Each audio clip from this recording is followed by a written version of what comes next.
Welcome to Delicious Painters. Today we're going to paint up a zombie dragon for my Flesh Eater Quartz army.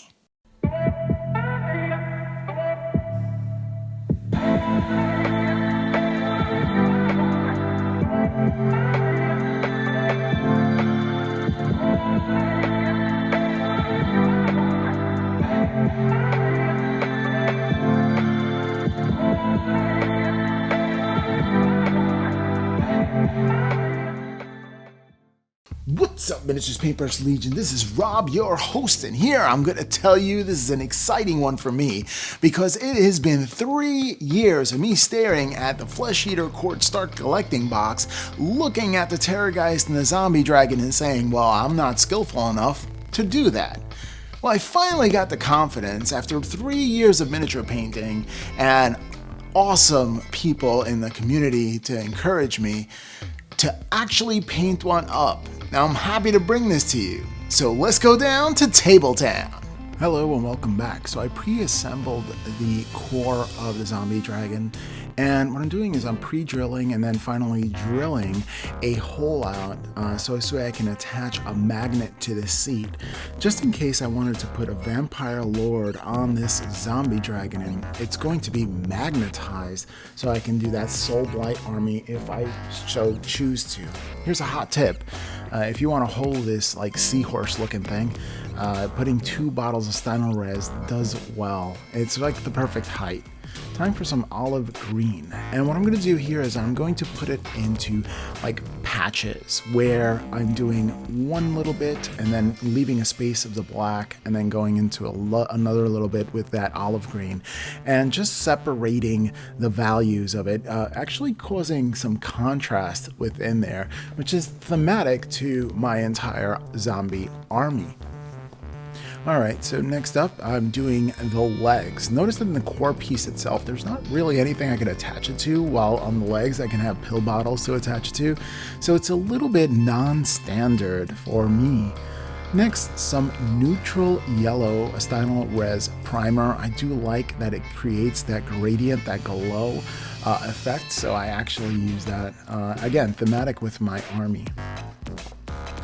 Alright, so next up we're going to take some silly putty and we're going to mask off all of our good work.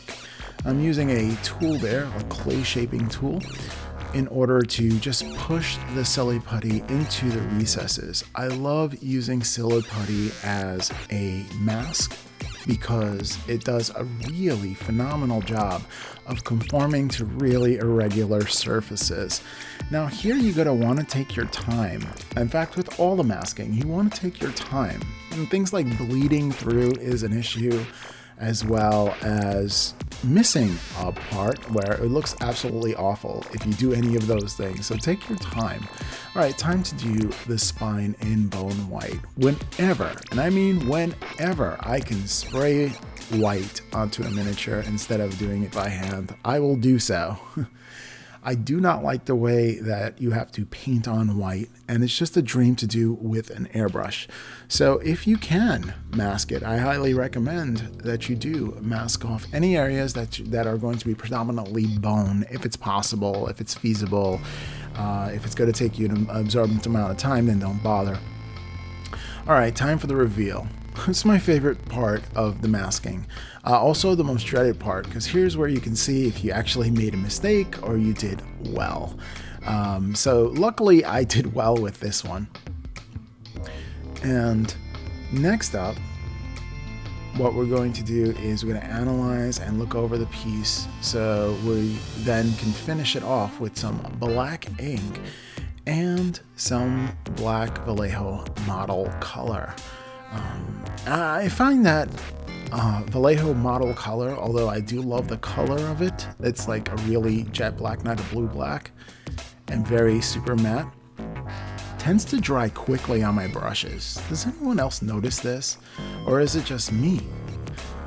Okay, so over here, this webbing, you want to take your time in doing it, and it is very, very tedious. It's one of the more tedious parts of building this model, which I'm not really looking forward to when I do for the Terrorgeist, because I'm going to have to do the same kind of pattern. But, you know, again, that black drawing Next up, you're going to do a little flanges of flesh that come later on.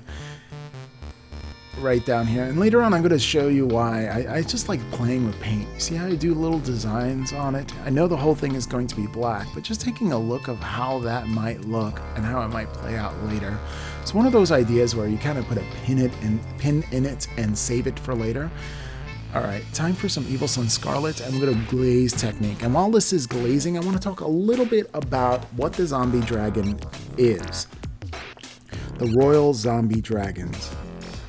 The sky shudders to the beat of leathery wings when a zombie dragon descends upon its prey.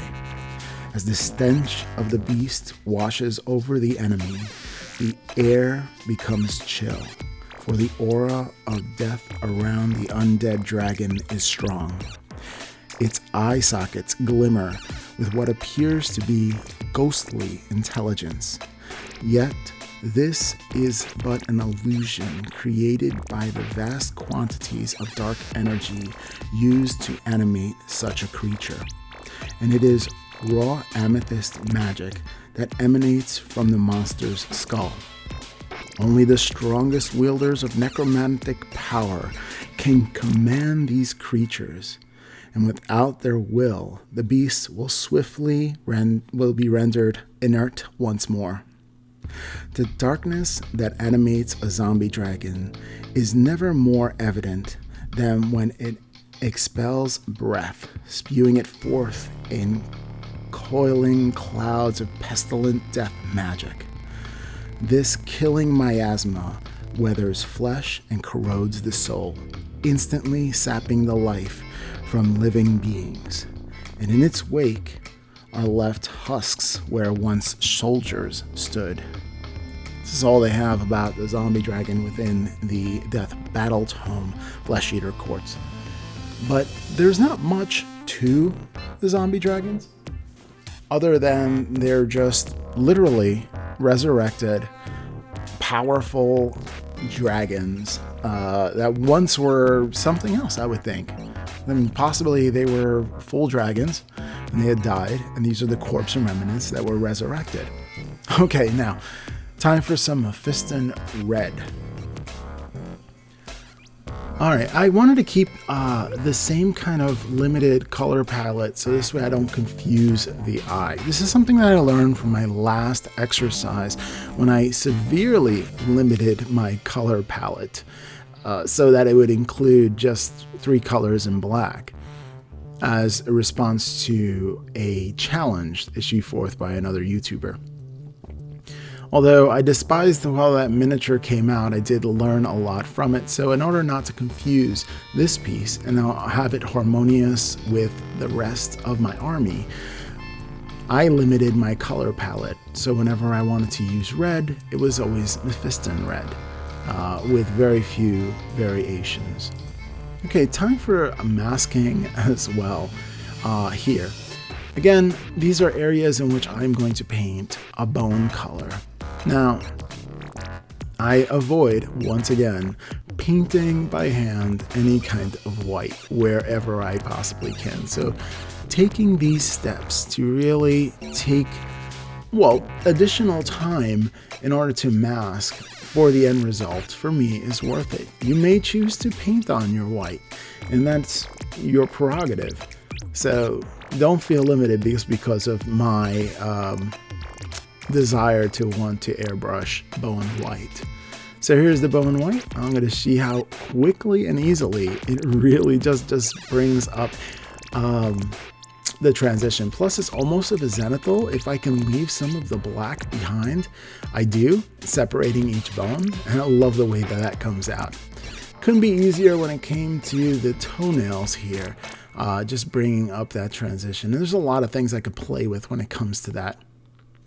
Speaking of which, this airbrush right here is the last time I use it because I got new airbrushes. So look forward to seeing the new airbrushes on the channel.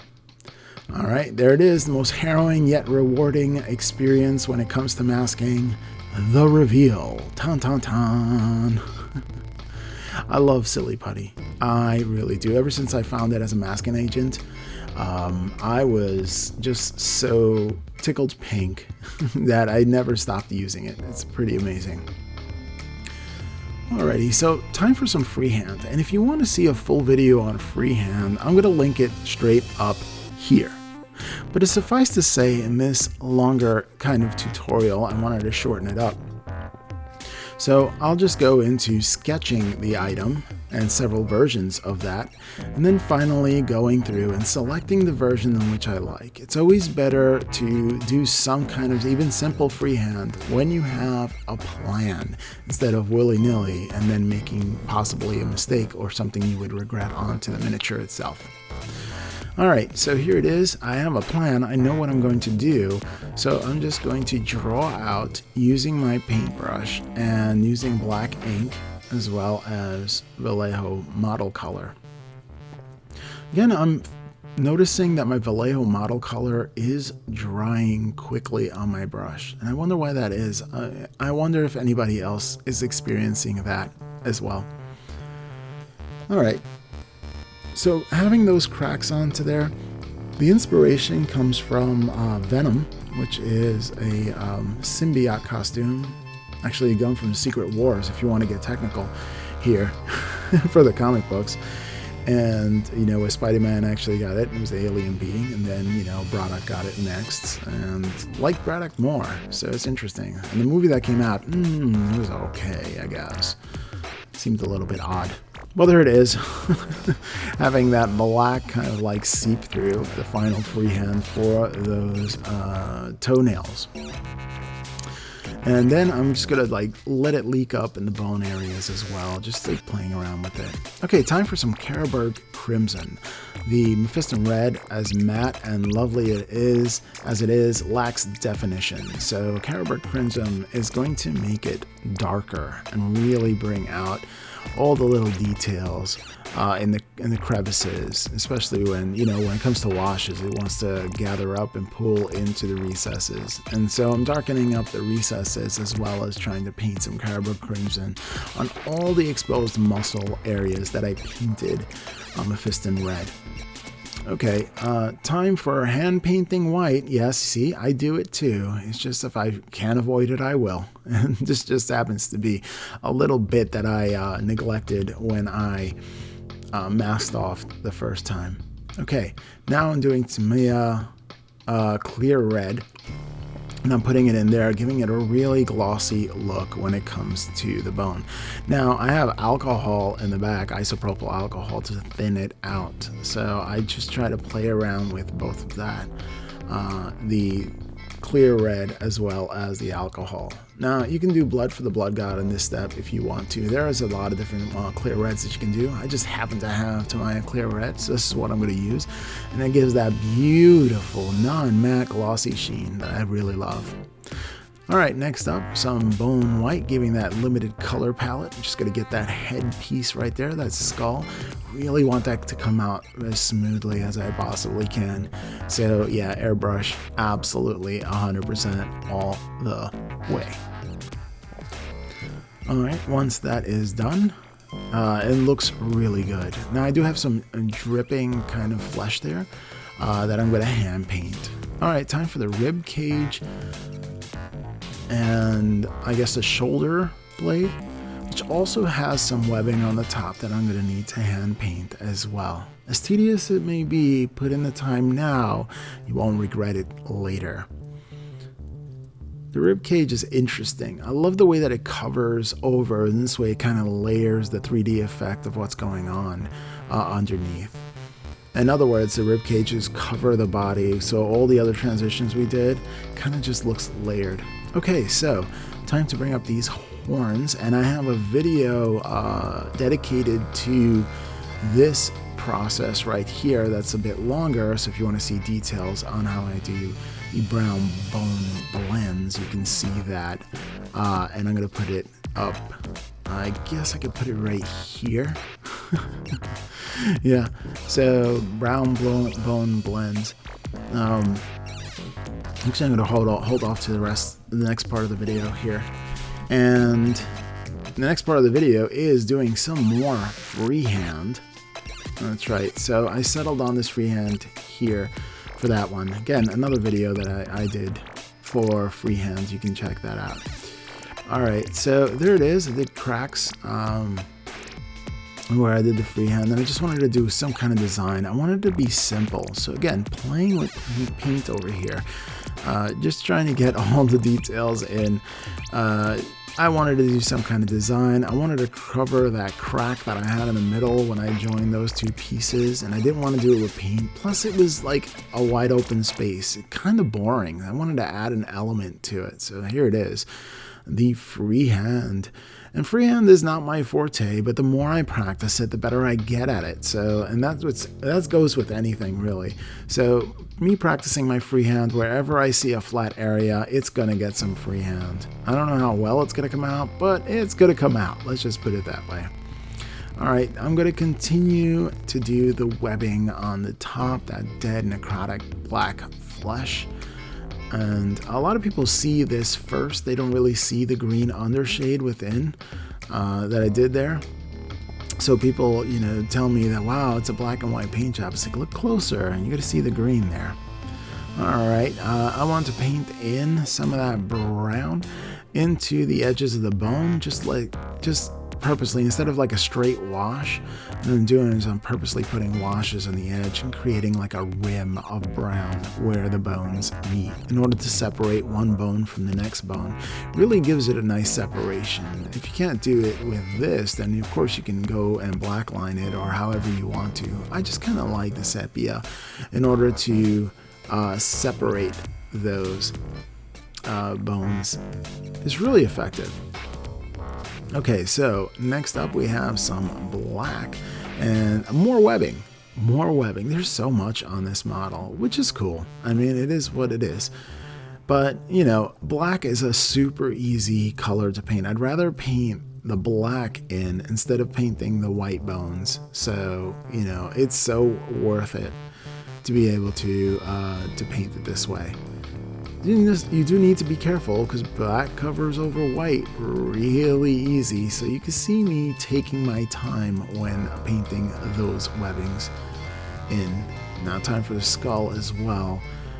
Being, again, very careful with my brush strokes, trying to be very intentional with said brush strokes. So this way I want to be more confident when it comes to my brush strokes. So in doing so, I want to take longer brush strokes instead of small little hashes. I usually paint in very small little hashes, like stab, stab, stab, stab, stab, stab, stab, stab, really quickly. But I was looking at other painters, which I admire, and I'm seeing how intentional their brush strokes are, how long and sweeping they are. So I kind of think maybe there's something to that. Maybe there's more control to a longer sweeping brush stroke. All right, MEPHISTON red.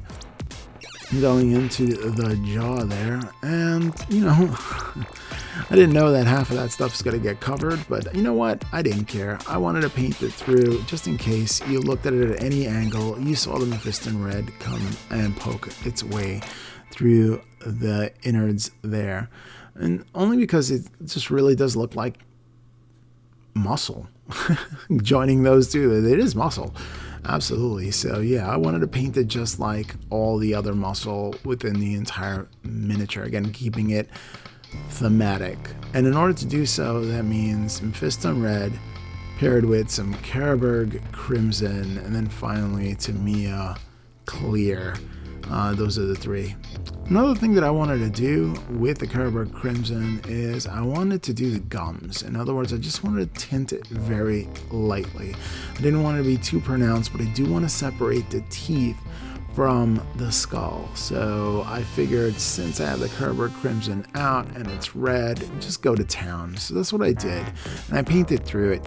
And it's sort of like what contrast paints would be.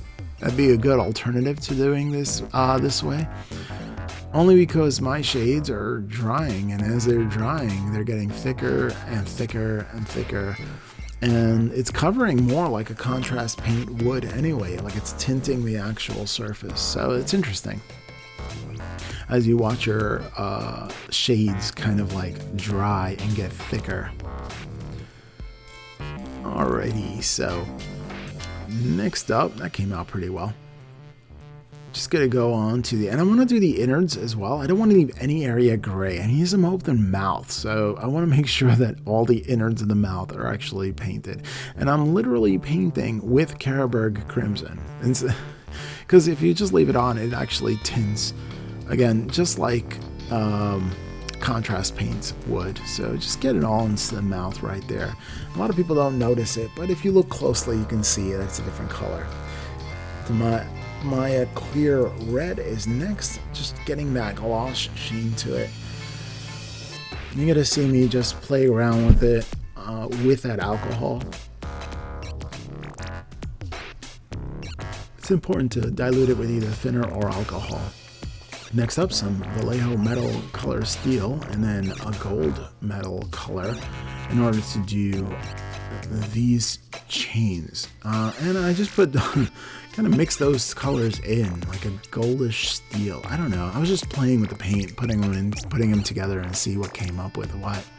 Some separated, so some of the chains look partially golden, while the other one looks steel. And it really gives it an interesting effect.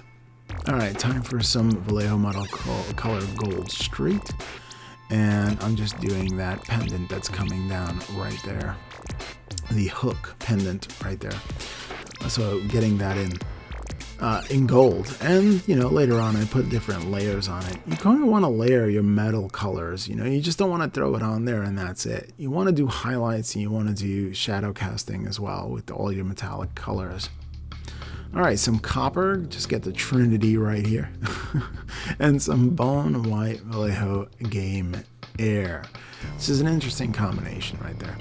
But yeah, again, I just throw things together and see what happens. I figured the bone color would actually give it some more, a lighter texture to it. I don't know. I just throw things together sometimes just to see what works and what doesn't work.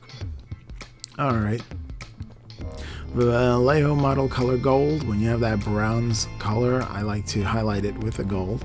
And then some red ink as well. So it's red gold or like a pinkish gold, which I wanted to do. So again, playing around with different colors. I like variation.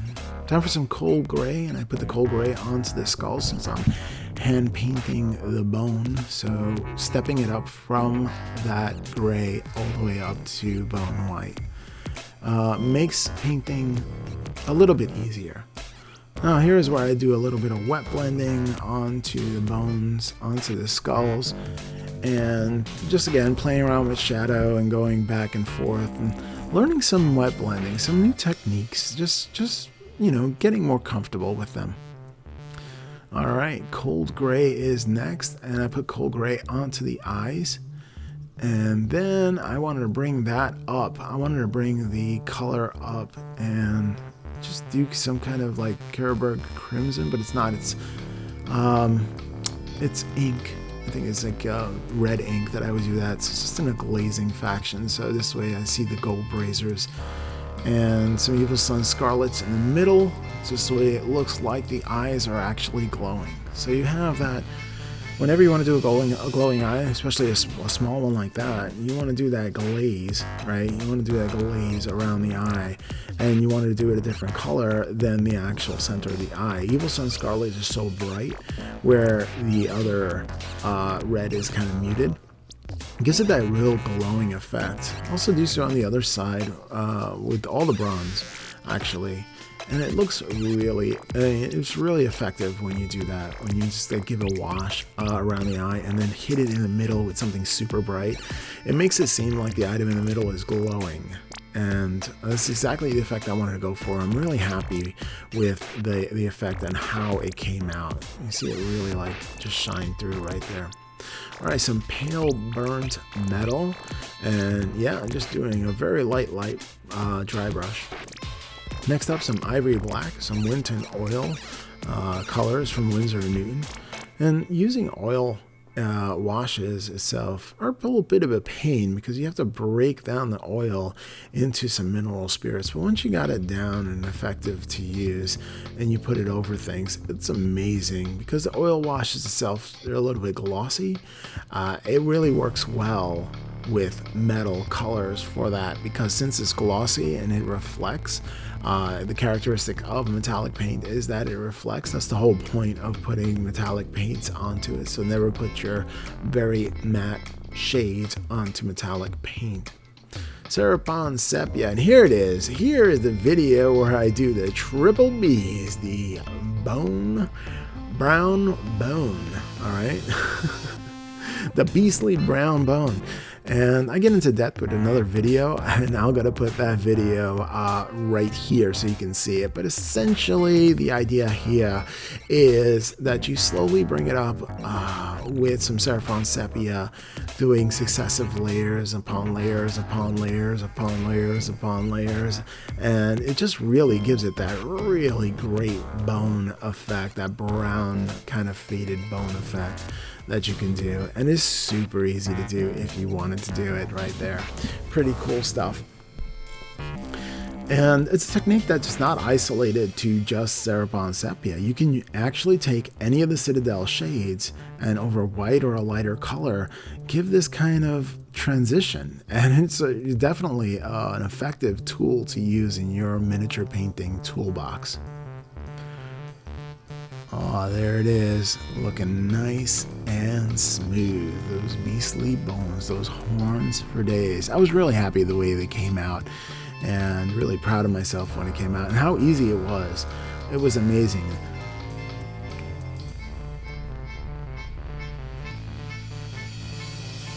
I love it when a plan comes together. All right. Time for some MEPHISTON red, some more musculatures protruding from the shoulders. So again, we're going to give it that treatment, which is that MEPHISTON red. You got to follow that up with the CARROBURG crimson, and then finally we're going to do the TAMIYA clear. Now let me tell you the overall when it came to this model. This model was intimidating for me. It took me 3 years to actually take it out of the box, where I felt I was comfortable enough and skilled enough in order to do it right. Now, in those 3 years, I had a lot of contemplation and a lot of practice with other miniatures, and I got to really know all the people within the community, well, a lot of people in the community who encouraged me to, paint bravely and push forward. This is exactly what I did. So once I started this Flesh Eater Quartz army, I knew that I had a zombie dragon to do and a Terrorgeist to do if I want to get it effectively. So this is the zombie dragon, and I will have a tutorial on the Terrorgeist. I have taken it out of the box and I started snipping off pieces, and all the mold lines are done, so we're good. There it is so far, and next up we're going to do the wings, and we had some green transitions for the fleshy part of the wings, and then we're going to start masking off because we're going to have that red gradient. Now I do how to do vampiric wings.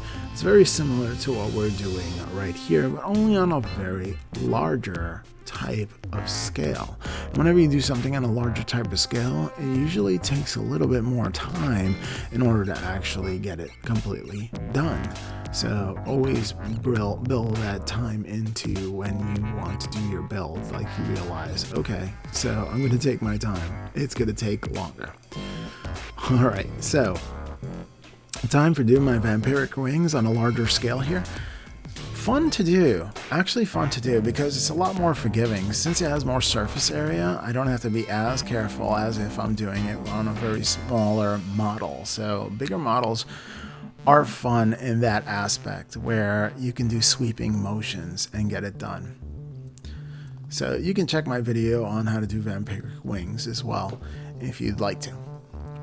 Alright, let's take that masking off and see if we did okay. And I approve. Came out pretty well. Nope, bring it down. Good job.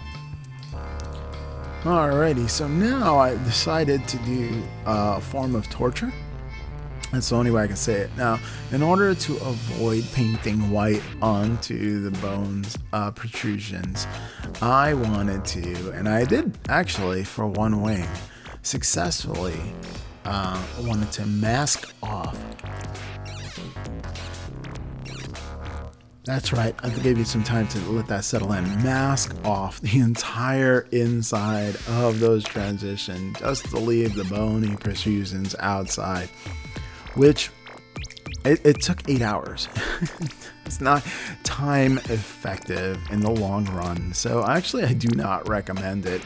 But if you wanted to do it, that's how you get it done right there. That's just one side, 8 hours. But hey, you know, I wanted to cover the side as well, so I get a little sausage there.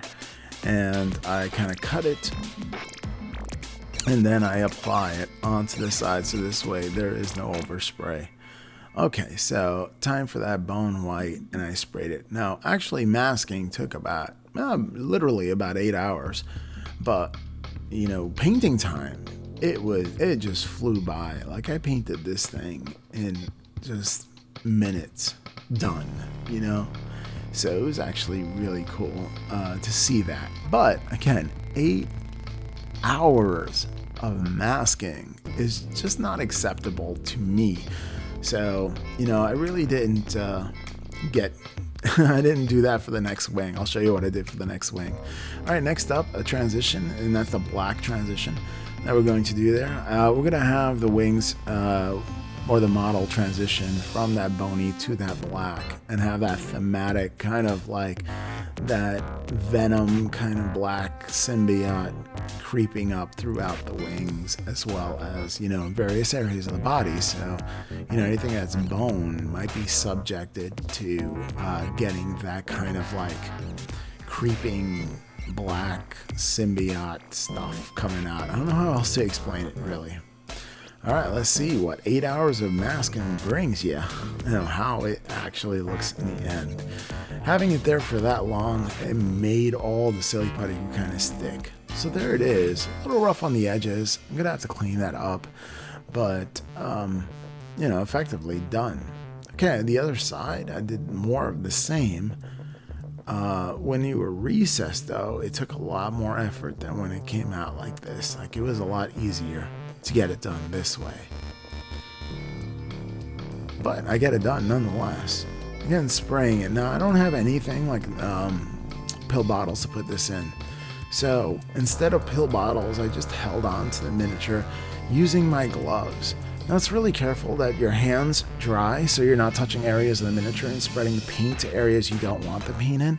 So be very careful when it comes to, you know, touching your wet paint and then touching other areas of the miniature. So when you don't have a pill bottle, that's what you're risking. All right, let's see how the masking came out. And woohoo, it looks pretty good. All right, next stage here for both the airbrushing and the hand painting, I'm gonna have to do this, which is some black lining.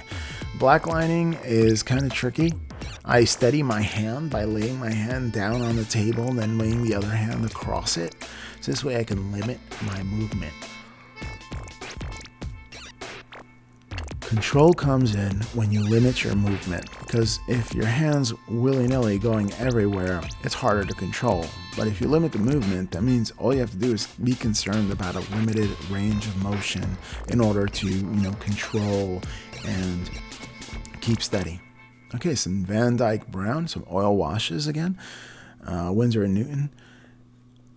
That's WINTON oil colors. These are the brown, and I did the brown because, hello, bone. There you go. And I just touched it right there, and it just really took to it. It's very forgiving, these brown washes, or any of these washes with WINTON color. I think it's awesome that I discovered how to use, well, one way to use oils in my miniature painting. Like, it's been a godsend. All right, get some leftover meat. Go meat. I don't really eat meat, but there we go. It's funny that I own a flesh eater quartz army and I stopped eating meat. All right, so you know the 3-step process right now. We got MEPHISTON red, and then some CARROBURG crimson, and then finally we have some TAMIYA red. All right, so next up what we're going to do is some heavy blue gray. Now this is when I hand painted the bones. Now this one took, I would say 3 hours. I would say 3 hours of painting, which is better than 8 hours of masking. So we're going to compare the two right here. Here's the finished product with the airbrush. I'm going to try to paintbrush this. Yes, right, use a paintbrush to get a similar effect. All right, bone white color going over the gray. I like going over gray with bone white because it starts with a lighter color. You don't want to go over white with over black. Never, ever, ever, unless you do like yourself some torture. All right, the thing about white is you kind of want to go a little thicker than you used to. So you're not none of these super thin coats, but you know, thin enough, and it takes a little bit of practice. All right, bone white, Vallejo Game Air.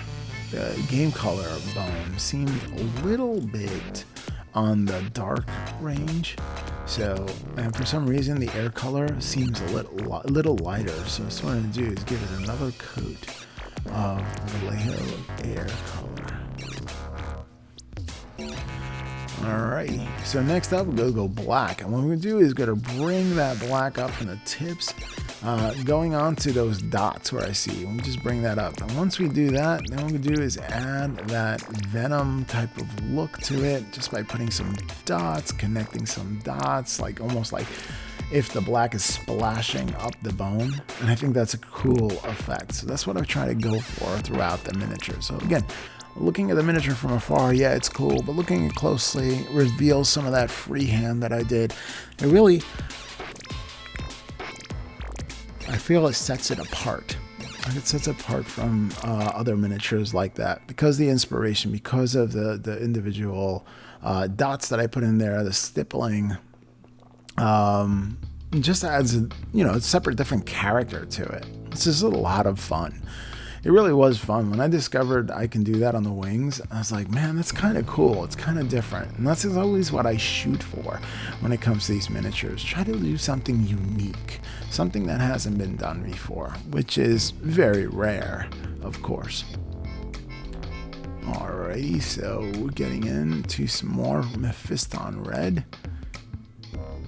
And getting in all the parts we missed. Alrighty, so next up, what we're going to do is the base. Now, I do have a graveyard base tutorial that you can check out. So this is the condensed version of which, so you can check that one out as well.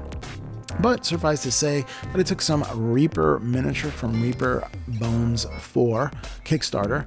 They have a graveyard set, and I chopped it up. And then I put some bricks, and I wanted to have a falling motion as if the zombie dragon was breaking through that pillar and creating a sense of motion as well as weight. So you want to do that still, tell a story. Okay, so I have this gap right here that I kind of want to take care of. So I throw some bricks in there. I throw some of the wood putty. I take some wood putty and I throw it in there as well. And just like stuff it in there. That's all you did. It's kind of fun to work with different kind of materials. Like that wood filler is pretty epic. In fact, I don't know, the AK Interactive sand and the wood filler, I don't know which one is more effective, but they're both pretty cool. Next, I bend the gate over here so I could put it on the opposite side right there. Okay, I rolled out this pattern, which was not easy because it kind of fought me a little bit, but pressed down pretty hard and I got through to the other side. I've gone through to that other side. All right. So next up, I don't like the edges of the flagstone, so I'm going to cover it up with some AK Interactives Terrain Series Light Earth Diorama. And I love the texture of this thing. Okay, so some road gravel is next, just to simulate some broken stone coming through. And it's good to have a lot of different aggregates, like a different kind of dimension of aggregates. Really just like having a lot of things going on in the base would kind of not overwhelming the base. Whenever you're doing a base this size, you kind of want to have some variations. If it's small, you don't want to clutter it. Okay, so after I primed it up there, some somber gray was next. And I did this to all the bones, and I did it to all the bricks, and all the tombstones as well. So I went over through the entire thing. Alright, next up, I'm going to do that flagstone. Again, you see I'm bracing my wrist there, limiting my movement. It's one of the essential things you do when you want to have that airbrush control. And I'm trying to just hit one end of each flagstone. Now, you can wet blend this. That might be an easy way for you to do it, but I kind of like the airbrush. So I was going to definitely use it here. I have no problem. I practiced really hard with an iron. Alright, time for some red brown. Red brown here is a primer, and I like to prime things. I love this red brown because it really simulates dirt pretty well, and it really takes to a lot of different shades that I put in as well. Some heavy blue gray is next, just to put some highlights, and I do, around the tombstones, as well as picking out individual bricks coming in from a 45-degree angle right there. And then I switch over to doing the little aggregate that I put on the side and just giving them highlights as well. Switching over, I actually do the base, again, just laying it on one hand and limiting my movement so I can get that brush control.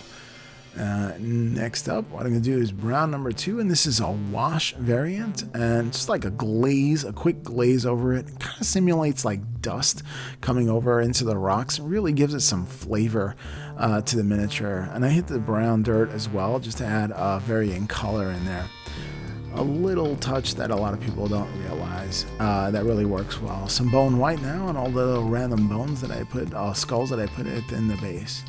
Some green STYNYLREZ primer in this olive green, and I'm just gonna go around with all these hands, all these zombie hands. All right, yellow is next because I like the variation of the color that it gives.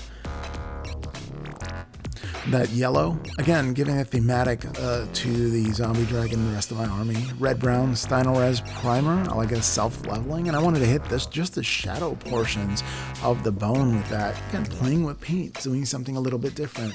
Bone white goes on the top for the highlights for the bone, just giving that layered kind of variation. I wanted to do that layering, just, practicing, flexing those layering muscles, I guess.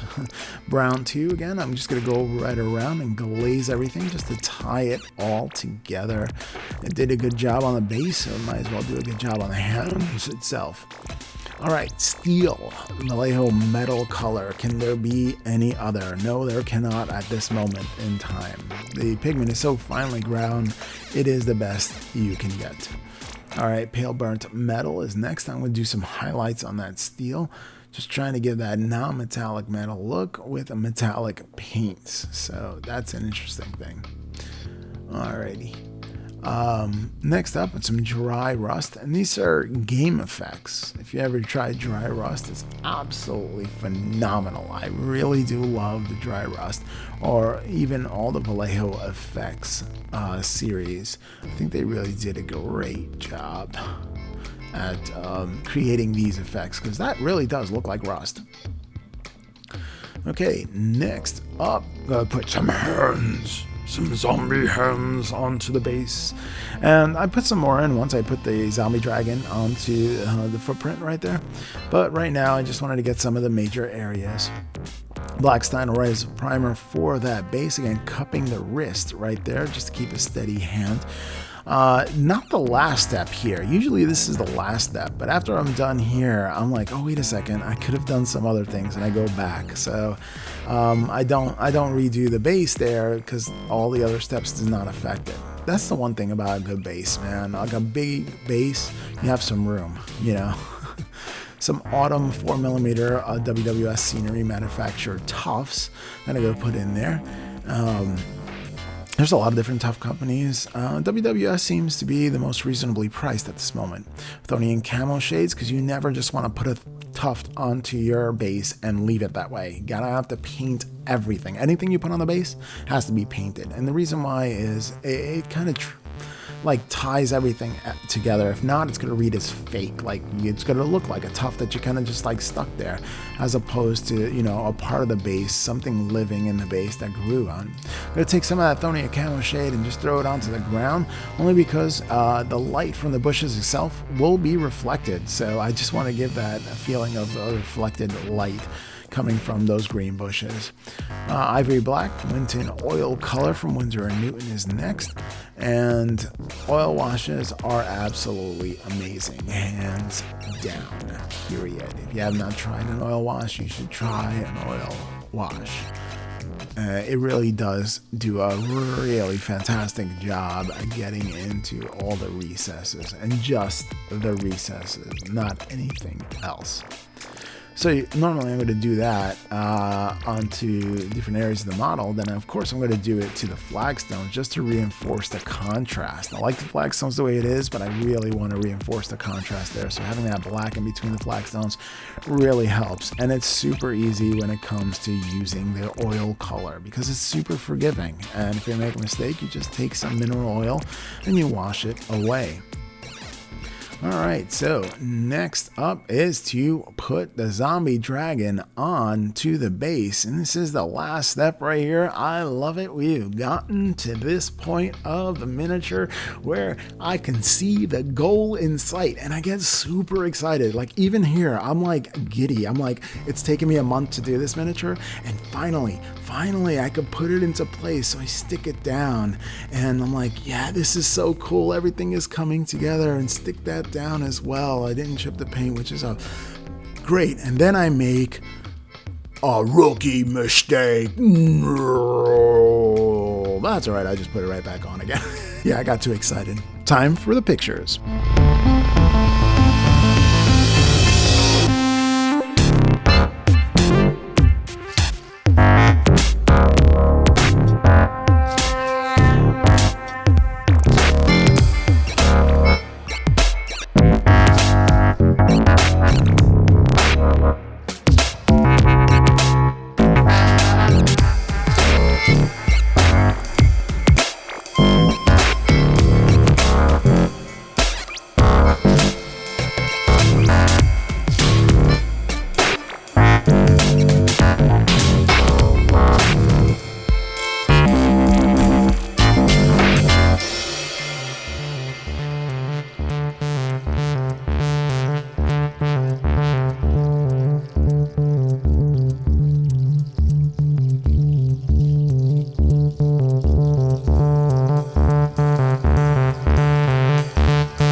There it is, all painted up, and I'm really happy that I got the opportunity to share this with you. If you'd like to support this channel, if you go down into the description, you're going to see a link to Amazon. Now, if you do click on that link and buy any of the products featured, the channel will get a percentage at zero cost to you. But if you don't want to support the channel in that way, I'm glad you had the time to hang out. And if you like this video, like, share, comment, and subscribe, and we'll catch you next time on the Miniatures Paintbrush.